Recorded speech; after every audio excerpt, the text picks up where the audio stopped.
Hi, I'm Jonathan Arries, Associate Professor of Hispanic Studies in Modern Languages and Literatures at the College of William and Mary, and this is Vivian Cooper. Tell us about yourself. My name is Vivian. I'm a senior at William and Mary. I'm a biology major and a Hispanic Studies minor, and this past summer I spent 4 weeks on the Eastern Shore. Oh, well, tell us a little bit about the Eastern Shore. Sure. Why did you want to go there? What were you doing, first of all, and then tell us why? Well, I spent 4 weeks on the Eastern Shore as a medical interpreter. So I was working for Eastern Shore Rural Health, which is a community health organization there, and they have 5 different clinics that help serve the needs of the community.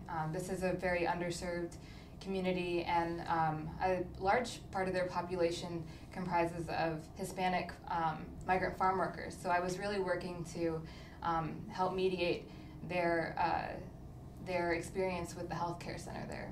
And how did you become interested in this? How does this fit in what you want to do? Well, I would like to go to medical school eventually, so hopefully this will give me a good opportunity to see what it's like to work in a real healthcare center. And I also have this really deep interest in the Spanish language. So when I came to William and Mary, I had heard about the Eastern Shore internship through a student named Kate Hibbs. And at the time, I thought it sounded really interesting, but I didn't know how I would eventually get to that point. And so through other means, I ended up getting involved in interpreting through shadowing an interpreter at the Virginia Department of Health, and then my own efforts interpreting in the community and also in the Northern Virginia community. And at that point, I was looking for an interesting project to do for my Monroe thesis. And so what I ended up doing is realizing, well, hey, this would be a really nice sort of capstone project on my interpreting experiences, that way to take it to the next level. And how did you get ready to do this medical interpretation? Because that's not the vocabulary that one normally learns in a Hispanic Studies class. Right. Well, I think that I was almost unintentionally preparing myself by interpreting before. You know, a lot of the words I learned were on the job. Through listening, through having an experience where, oh, I don't know this word, I need to look it up next time so I don't falter as much.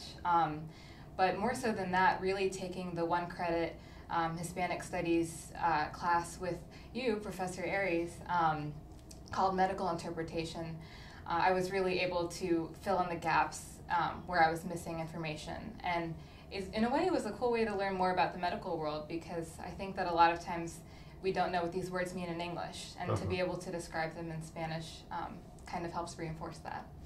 So tell me about the most memorable person that you met on the Eastern Shore. Well, I had a really interesting experience with a patient one time. So, you walk into the room and you don't know who the patient is. It's a lot of figuring out things as you go, which is kind of an art in itself. And this was a case that really illustrated that. I was called up to the registration desk and I had to help this patient out. And within about 30 seconds, I realized that the patient didn't know how to read or write in his own language in addition to in English. And so that was one challenge. Shortly afterwards, I realized that the patient didn't know his own birthday, which here in the United States, we think of that as something that really is a marker for identity, whereas in other countries it maybe is not as important, and that caused issues when finding his name in our system.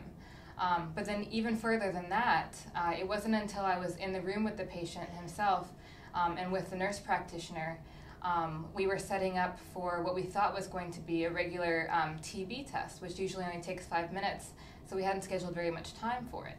But shortly afterward, the patient started explaining to me, oh, I have this terrible cough and I'm not able to sleep at night. And I started putting 2 and 2 together and realizing this patient actually thought that he had TB. He had diagnosed himself. So whether or not that was the case, probably not, but clearly there were some deeper issues at hand, and that really illustrated to me why it's so important to have interpreters on site and why you can't just take something word for word. And was there any other event that particularly stands out in your mind about the whole experience on the Eastern Shore? Well, I had a lot of fun while I was there too. I spent a lot of time with the head migrant outreach worker, Erica Peterson. She was incredibly welcoming. She invited me and the other interns over to her house.